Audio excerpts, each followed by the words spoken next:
강림의 초라한 방에서 어머니가 물었습니다. 저승길로 향하는 여정은 우리가 상상하는 것 이상으로 험난하고 먼 길이었을 텐데 고생이 많았겠구나. 저승으로 가는 길은 이승 사람이 감히 상상조차 할 수 없는 길이었습니다. 하지만 우리 집안의 신님들과 연못의 새 신수님의 도움, 그리고 저승차사 해원맹님의 안내로 염라대왕을 만날 약속을 받아낼 수 있었습니다. 그거 참 다행이구나. 그렇다면 염라대왕님은 우리 고을에 언제 오신다고 하시더냐? 염라대왕께서는 이틀 후에 우리 고을을 찾아오시겠다고 약속하셨습니다.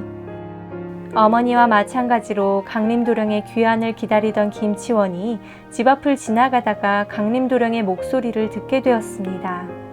강림도령이 자신의 명령을 듣지 않았다고 판단한 김치원이 사람들과 함께 집으로 쳐들어가 말했습니다.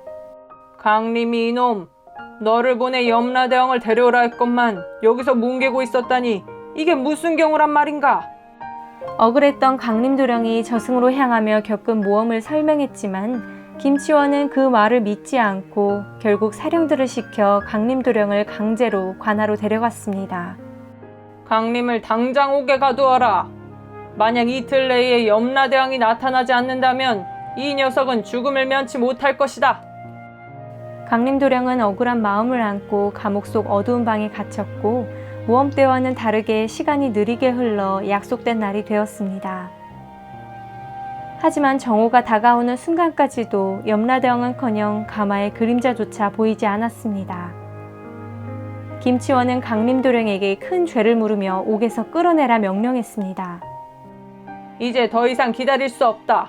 강림을 바로 처형하라. 김치원 원님의 목소리는 칼날처럼 차갑고 단호했습니다. 강림도령이 감옥에서 끌려 나오자 갑자기 하늘에서 천둥이 울리고 번개가 치며 땅이 뒤틀리는 듯한 거대한 진동이 일어났습니다. 갑자기 일어난 현상에 사람들은 깊은 두려움에 빠졌고 순간 모든 것이 정지된 것만 같은 공포가 휘몰아쳤습니다. 그때 저절로 문이 열리며 우렁찬 목소리가 울려 퍼졌습니다. 누가 나를 불렀느냐? 염라대왕이 나타나자마자 모든 사람들은 두려움에 떨었고 심지어 김치원 원님조차 공포에 질려 숨을 곳을 찾아 숨어 있었습니다. 염라대왕은 김치원의 비겁함에 실소를 금치 못하고 작은 손짓으로 숨은 장소를 한 번에 드러내버렸습니다. 그러자 김치원이 어쩔 줄 몰라하며 덜덜 떨면서 염라대왕에게 엎드려 사죄했습니다. 이런 한심한 놈이 감히 나를 불렀다니 참으로 가소롭구나. 강림이는 어디 있느냐? 사령들이 무서워 벌벌 떨며 강림도령을 데려오자 염라대왕이 온화하게 말했습니다. 강림아, 왜 나를 이곳에 불렀느냐?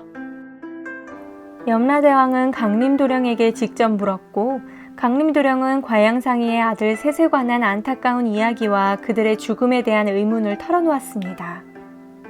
너희는 어서 가서 과양상이를 데려오도록 하여라. 겁에 질린 사령들이 바삐 움직여 과양상이를 재판의 자리로 데려왔습니다. 염라대왕이 주위를 가득 메운 저승의 존엄함으로 과양상이를 물끄러미 바라보며 질문을 던졌습니다.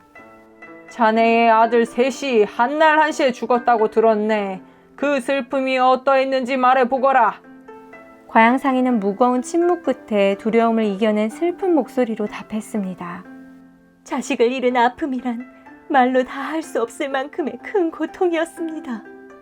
염라대왕이 눈을 크게 부릅뜨며 호통쳤습니다. 그렇다면 다른 이의 자식을 해칠 때는 그런 아픔을 생각하지 않았던 것이냐? 과양상이는 더듬거리며 답할 말을 찾았지만 분노한 염라대왕은 김치원의 사령들에게 명령을 내렸습니다. 사령들은 까치못에서 물을 모두 퍼내거라. 사령들이 신속히 움직여 연못에 물을 비워내자 바닥에 놓인 동정국 버물임금의 세 아들의 주검과 과양상이의 추악한 범죄가 모습을 드러냈습니다. 염라대왕의 심판에 과양상이는 마침내 고개 숙여 자신의 죄를 고백하며 사죄했고 과양상이의 진실을 들은 염라대왕이 나지막이 말했습니다. 이제 내 자식들이 어디에 묻혀 있는지 가서 확인해 보자꾸나. 과양상이가 자신의 새 보물을 묻은 땅을 파내려 가보니 사람 대신 지프로 만든 허수아비들만 조용히 누워 있었습니다. 염라대왕이 과양상이에게 질책하며 말했습니다. 내가 죽인 삼형제가 너에게 교훈을 주기 위해 너의 자식으로 환생한 것이다. 자식들을 잃은 슬픔을 통해 다른 이의 아픔도 이해하게 되었느냐? 과양상이는 다시 한번 자신의 범죄에 대한 참회와 함께 용서를 구했습니다. 하지만 염라대왕은 과양상이를 용서하지 않고 무거운 벌을 내려 저승으로 쫓아버렸습니다. 그리고 버물임금의 삼형제는 염라대왕이 가져온 5가지의 환생꽃을 이용해 다시 살려내어 부모님에게 돌려보내 주었습니다. 동정국에 돌아간 버물임금의 세 아들은 사이좋게 나라를 다스리다가 세월이 흘러 수명이 다 되자 저승의 시왕이 되어 대별과 함께 저승을 다스리게 되었습니다. 염라대왕은 강림도령의 용기와 지혜가 마음에 들어 강림도령을 자신의 차사로 만들기로 결심했습니다. 강림도령은 어머니와 이별할 수 없는 염라대왕에게 눈물로 호소했지만 염라대왕의 결정을 되돌릴 수는 없었습니다. 간곡한 부탁 끝에 어머니와의 마지막 하룻밤을 허락받은 강림은 어머니와 마지막 인사를 마친 뒤 모두가 잠든 깊은 밤 염라대왕의 사자가 찾아와 이름을 3번 부르고는 강림도령의 육신을 어머니 곁에 남겨둔 채 영혼만 꺼내어 저승으로 데려가 버렸습니다.